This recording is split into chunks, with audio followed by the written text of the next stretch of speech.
मखसूस नशिस्तें तहरीक-ए-इंसाफ को देने का सुप्रीम कोर्ट का फैसला आ गया है।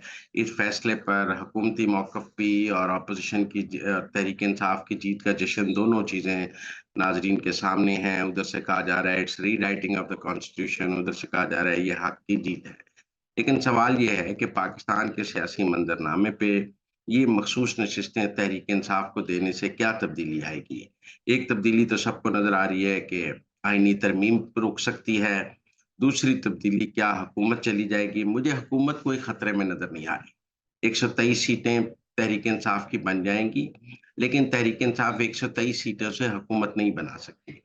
6 या 8 सीटें मौलाना फज़लुर रहमान की भी मिला ली जाएँ, तब भी वो हुकूमत बनाने की पोज़ीशन में नहीं है। मैं कहता हूँ तो और भी छोटी जमातें साथ मिल जाएँ, तब भी हुकूमत बनाने की पोज़ीशन में नहीं है। हुकूमत बनाने के लिए पीपल्स पार्टी या नून लीग में से एक को तहरीक-इंसाफ के साथ मिलना होगा। लिहाज़ा जब तक मुस्लिम लीग नून और पीपल्स पार्टी में से कोई तहरीक-इंसाफ के साथ नहीं मिलता, तहरीक-इंसाफ हुकूमत बनाने की पोज़ीशन में नहीं होगी। क्या पीपल्स पार्टी मुस्लिम लीग नून को छोड़कर तहरीक-ए-इंसाफ के साथ चली जाएगी, इसका तो अभी कोई इम्कान नज़र नहीं आ रहा और मुझे नहीं नज़र आता कि तहरीक-ए-इंसाफ और पीपल्स पार्टी का कोई इत्तेहाद मुस्तकबिल करीब में जिसके नतीजे में वो कौमी असेंबली में कोई हुकूमत बनाने की पोज़ीशन में आए। तो मुझे कोई सियासी मंज़रनामे में हुकूमत साज़ी में कोई तब्दीली नहीं नज़र आ रही। बलूचिस्तान की हुकूमत को कोई खतरा नहीं, सिंध की हुकूमत को कोई खतरा नहीं, पंजाब की हुकूमत को कोई खतरा नहीं, केपी में तहरीक-ए-इंसाफ की हुकूमत अपनी जगह मौजूद है, तो चारों सूबाई हुकूमतों का कोई मंज़रनामा नहीं बदलेगा और मरकज़ी हुकूमत का मंज़रनामा बदलने का भी कोई इम्कान नहीं, तो लिहाज़ा इसके पॉलिटिकल कॉन्सिक्वेंसेस क्या होंगे, मुझे किसी हुकूमत की तब्दीली में कोई नज़र नहीं आता। आईनी तरमीम में करवाने के लिए 20-25 वोट चाहिए हैं। आइन में ये गुंजाइश मौजूद है कि तहरीक-ए-इंसाफ के कुछ लोग अगर उस आईनी तरमीम को वोट डाल दें, तो वो डी सीट या डिस्क्वालीफाई नहीं होंगे। क्योंकि डी सीट और डिस्क्वालीफाई होने के लिए सिर्फ़ मनी बिल और अदम एतमाद, इसके अलावा कोई आप जिस मर्ज़ी बिल पर जो मर्ज़ी वोट डालें, आपके ऊपर डिफेक्शन क्लॉज़ लागू नहीं होती है। लिहाज़ा अगर कोई तहरीक-ए-इंसाफ के अरकान किसी अदलिया जुडिशल रिफ़ॉर्म्स के बिल को वोट डालें, मौलाना फज़लुर रहमान जुडिशल बिल के रिफ़ॉर्म्स को डालें, को 8-10 वोट और इधर-उधर हो जाएँ, कुल 22-23 वोट चाहिए मुस्लिम हुक्मरान इत्तेहाद को, तो वो हो सकता है। लेकिन मुझे अभी वो भी फ़ौरी नज़र नहीं आ रहा। मुझे लग रहा है अभी जुडिशल रिफ़ॉर्म्स नहीं होंगी। अभी कोई 10-15 अरकान जो हैं इधर-उधर होने का या 2 तिहाई बनाने का कोई मुझे रास्ता नज़र नहीं आता। ये नशिस्तें तहरीक-ए-इंसाफ को मिल गईं, उसके बाद मंज़रनामा यही है कि जो हुकूमतें जहाँ पर मौजूद हैं, वो अपनी जगह कायम रहेंगी। इस फैसले के नतीजे में कोई हुकूमत को खतरा नहीं है, कोई हुकूमत जा नहीं रही, कोई नई हुकूमत बन नहीं रही। जो अपोज़िशन में है, उसने अपोज़िशन में रहना है, जो हुकूमत में है, उसने हुकूमत में रहना है। एस्टेब्लिशमेंट और तहरीक-ए-इंसाफ की लड़ाई जारी रहेगी। अदलिया और एस्टेब्लिशमेंट की लड़ाई भी जारी रहेगी। इस फैसले के नतीजे में कोई अदलिया को ऐसी बरतरी हासिल नहीं हो गई कि आप कहें कि अदलिया और एस्टेब्लिशमेंट की लड़ाई खत्म हो गई है और अब जजेस का पलड़ा बहुत भारी हो गया है और एस्टेब्लिशमेंट इस लड़ाई हार गई है। वो लड़ाई अपनी जगह जारी रहेगी। जजेस के साथ जो जुडिशियल एक्टिविज़्म और एस्टेब्लिशमेंट के एक्टिविज़्म की जो लड़ाई है, वो अपनी जगह मौजूद रहेगी। अदलिया ने एक पॉलिटिकल स्टेक होल्डर के तौर पे अपना एक मास्टर स्ट्रोक खेला है। एस्टेब्लिशमेंट अपने पॉलिटिकल स्टेक होल्डर के तौर पे अपना कोई मास्टर स्ट्रोक खेलेगी। एक साइड जुडिशरी ने अपनी साइड एस्टेब्लिशमेंट के साथ ली है और अब हुक्मरान एस्टेब्लिशमेंट जो है, वो अपनी साइड जो है, वो हुक्मरान इत्तेहाद के साथ ले रही है, जुडिशरी जो है, वो तहरीक-ए-इंसाफ के साथ ले रही है। तो दोनों एस्टेब्लिशमेंट, जुडिशियल एस्टेब्लिशमेंट और मिलिट्री एस्टेब्लिशमेंट्स की अपनी-अपनी साइड्स हैं और वो अपनी-अपनी साइड्स के साथ ये पॉलिटिकल मैच खेल रहे हैं। जुडिशरी ने फिलहाल अपनी साइड तहरीक-ए-इंसाफ के साथ को थोड़ी ताकत देने की कोशिश की है, लेकिन क्या इसके नतीजे में इमरान खान रिहा हो जाएँगे? मुझे अभी वो भी मुमकिन नज़र नहीं आता। कोई हुकूमत बदलती नज़र नहीं आती।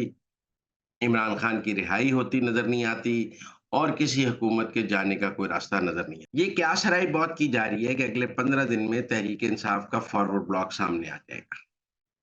मैं नहीं समझता कि अभी तहरीक-ए-इंसाफ के अंदर कोई ऐसा माहौल है कि वहाँ 15 दिन के अंदर कोई बहुत बड़ा या 10-15 लोगों का फॉरवर्ड ब्लॉक सामने आ जाए। उसके अंदर ग्रुपिंग मौजूद है, ये बात ठीक है। ये आपस में इख्तिलाफ़ात हैं, वो बात ठीक है। लेकिन कोई ग्रुप इमरान खान को डिफ़ाई कर दे 10-15 लोग में इसका मुझे अभी मुमकिन नज़र नहीं आता है। ये एस्टेब्लिशमेंट की कोशिश ज़रूर है। ये ट्राई की जा रही है, 8 फरवरी से की जा रही है, लेकिन उसमें कोई अभी इतनी खातिर-ख़ा कामयाबी नहीं हुई है। जो लोग जीत कर आए हैं, वो अपने हलकों के वोट बैंक के हवाले से और उनके पास आगे कोई पॉलिटिकल स्पेस नहीं है, हुक्मरान इत्तेहाद की डिलीवरी नहीं है।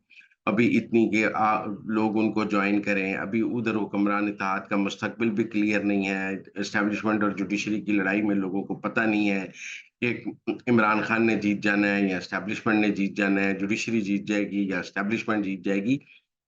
मुझे नहीं लगता कि इस वक़्त कोई एमएनए इस पोज़ीशन में है कि वो ओपनली कोई फॉरवर्ड ब्लॉक बनाकर तो हो जाए, क्योंकि जो लोग अब जीत कर आए हैं, ये 8 फरवरी का आग का दरिया भी पार करके आए हैं।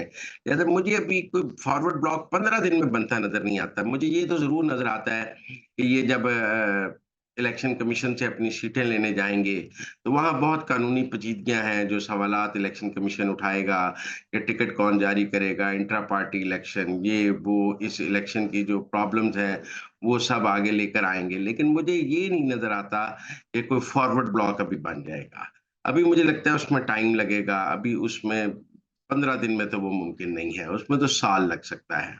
अभी तो ये ज़रूर है कि जब कभी पीटीआई को अपने बंदे पूरे करने हों, तो वो ईवान में अपनी पूरी स्ट्रेंथ शो नहीं कर सकेंगे, लोग एब्सटेन कर देंगे। लेकिन लोग ओपनली रिवोल्ट कर जाएँ या खिलाफ वोट डालने के लिए तैयार हो जाएँ, वो मुझे मुमकिन नज़र नहीं आता। क्या शेर अफ़ज़ल मरवत कोई फॉरवर्ड ब्लॉक बनाएँगे इसके बाद? ये भी इतना मुमकिन नज़र नहीं आता कि शेर अफ़ज़ल मरवत पाकिस्तान आएँ और वो आकर पीटीआई का फॉरवर्ड ब्लॉक बना दें, क्योंकि अब उनका पार्टी रुकनियत से उन्हें फ़ारिग किया गया है। तो क्या शेर अफ़ज़ल मरवत के साथ कितने एमएनएज़ हैं? मुझे नहीं लगता शेर अफ़ज़ल मरवत अभी फौरी तौर पे को 5 एमएनएज़ भी इकट्ठे करके कोई फॉरवर्ड ब्लॉक शो कर सकते हों। वो अकेले तो कोई फॉरवर्ड ब्लॉक बना सकते हैं, अलग बेंचों पे बैठ सकते हैं। वो कह सकते हैं कि मैं अपनी जगह मौजूद हूँ, मैं इनके साथ नहीं बैठूँगा और फिलहाल उन्होंने उनको डी सीट या उन पर डिफेक्शन क्लॉज़ भी नहीं लगती है। लेकिन क्या शेर अफ़ज़ल मरवत की सरबराही में कोई फॉरवर्ड ब्लॉक बन सकता है? वो अभी मुमकिन मुझे नज़र नहीं आता है। अभी उसमें वक़्त लगेगा, अभी शेर अफ़ज़ल मरवत के साथ कोई एमएनएज़ या एमपीएस की ऐसी तादाद मौजूद नहीं है, जिसको हम सब कह सकें कि जी वो उनके साथ अभी 5 या 10 ये शंदाना गुलज़ार, शहरयार अफ़रीदी ये इमरान खान को नहीं छोड़ेंगे। शहरयार अफ़रीदी का पड्डा शाह फरमान के हवाले से है। लेकिन ऐसा नहीं है कि वो छोड़ के एक फॉरवर्ड ब्लॉक बनाकर शेर अफ़ज़ल मरवत के साथ अलहदा बैठ जाएँगे। तो मुझे ये मुमकिन नज़र नहीं आता है कि अभी कोई फौरी फॉरवर्ड ब्लॉक पीटीआई में बन जाएगा। इसी क्या फैसल वाडा साहब ने भी कहा है, कुछ और तज्ज़िया निगारों की भी ये राय है। लेकिन मुझे अभी फौरी तौर पे नज़र नहीं आता कि सुप्रीम कोर्ट के इतने भारी भरकम फैसले के बाद कोई एमएनए जो है वो डिफाई करके फॉरवर्ड ब्लॉक बना ले। शायद अभी एस्टेब्लिशमेंट की रेट भी इतनी मज़बूत नहीं है, एस्टेब्लिशमेंट भी कमज़ोर पोज़ीशन में है। आप ये ना समझें कि इस वक़्त एस्टेब्लिशमेंट की ये पोज़ीशन है कि वो जो चाहे हो सकता है। लड़ाई में एस्टेब्लिशमेंट का भी नुकसान हुआ है, वो भी कमज़ोर हुई है, तहरीक-ए-इंसाफ भी कमज़ोर हुई है, सब पार्टीज़ लड़ने वाली कमज़ोर हुई हैं। तो इस माहौल में जो जहाँ है वहीं रहेगा और लड़ाई का फाइनल एंड देखने की कोशिश करेगा। तहरीक-ए-इंसाफ बाजोड़ में ज़िमनी इलेक्शन हार गई। इससे पहले भी केपी में ज़िमनी इलेक्शंस जो हैं वो पीटीआई हारी है। 8 फरवरी के बाद जो केपी में वो एमएनए का ज़िमनी इलेक्शन हुआ, जिसकी टिकट का तनाज़ा था शुक्रदेव के हवाले से, वो तब कहा गया जी हमने टिकट गलत दे दी है। अब भी चौथे नंबर पे है तहरीक-ए-इंसाफ। तब भी तहरीक-ए-इंसाफ इलेक्शन हार गई थी। पंजाब में भी तहरीक-ए-इंसाफ तमाम ज़िमनी इंतखाबात हार गई है। सिंध में भी हार गई है, बलूचिस्तान में भी हार गई है। तो देखा जाए तो 8 फरवरी के बाद जितने भी ज़िमनी इंतखाबात हुए हैं, तहरीक-ए-इंसाफ मुसलसल हार रही है। और उ तो इससे जो उनका 8 फरवरी की जीत का जो बयानिया है, उसको बहुत नुकसान पहुँच रहा है। मतलब एक पार्टी जो बाजोड़ में चौथे नंबर पर आई है, जो ज़िमनी इंतखाबात में वोट ही नहीं ले सकी है इतने ज़्यादा। आप देखें मुल्तान के ज़िमनी इंतखाब में देख लें, लाहौर के देख लें और बाकी हलकों में तलागंग में देख लें कि ज़िमनी इंतखाबात में पीटीआई की जो कारकर्दगी है वो इतनी बुरी रही है कि वो ज़िमनी इंतखाबात की हार पर धांधली का शोर भी नहीं मचा सकते। जो पंजाब में ज़िमनी इंतखाबात हुए, उनमें भी कोई धांधली का शोर नहीं मचाया जा सका, कोई 45-47 की लड़ाई नहीं है। सिंध के कराची के ज़िमनी इंतखाबात में कोई 45-47 की लड़ाई नहीं है। जो केपी में इलेक्शन हार रहे हैं, उनमें कोई 45-47 की लड़ाई नहीं है। बलूचिस्तान में हार रहे हैं, कोई 45-47 की लड़ाई नहीं है। एक हार का तसलसल हमें तहरीक-ए-इंसाफ के ज़िमनी इंतखाबात में नज़र आता है और वो मुसलसल तमाम ज़िमनी इंतखाबात हार रहे हैं। अब अगर वो कहते हैं कि हम 8 फरवरी को जीत रहे थे, तो कोई उनसे सवाल करे कि 8 फरवरी के बाद ऐसा क्या हुआ है कि आप तमाम ज़िमनी इंतखाबात पूरे मुल्क में यकसाँ हार रहे हैं और आप कहीं धाँधली का इल्ज़ाम लगाने की पोज़ीशन में भी नहीं हैं, तो क्या 8 फरवरी को आपने जो धाँधली के इल्ज़ामात लगाए हैं, वो झूठ ना साबित हो गए? क्योंकि अगर वोट बैंक मौजूद है, तो वो बाजोड़ में नज़र आ जाना चाहिए था। वोट बैंक मौजूद है, तो लाहौर में नज़र आ जाना चाहिए था।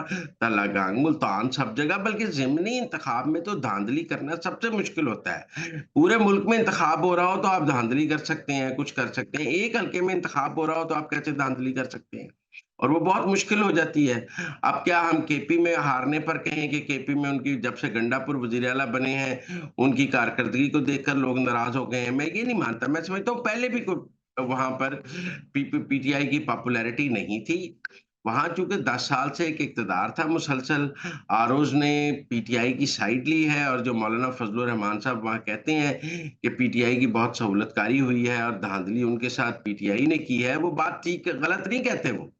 अगर पीटीआई केपी में जेन्युइनली जीती होती तो ज़िमनी इंतखाब में चौथे नंबर पे आ रही होती, दूसरे पर भी नहीं, रनर अप भी नहीं है, चौथे नंबर पे आ रही है। पंजाब में लीड बढ़ गई है उनकी हार की। तो वो कहाँ गया वो वोट बैंक, वो जी 90% लोग हमारे साथ हैं, वो जी सब इमरान खान के साथ धड़कते हैं। वो सारा हमें बताया जाए, वो सारा को लोग कहाँ हैं जो ये ज़िमनी इंतखाबात में वो लोग नहीं निकल रहे वोट डालने के लिए और हुक्मरान इत्तेहाद हर जगह जीत रहा है।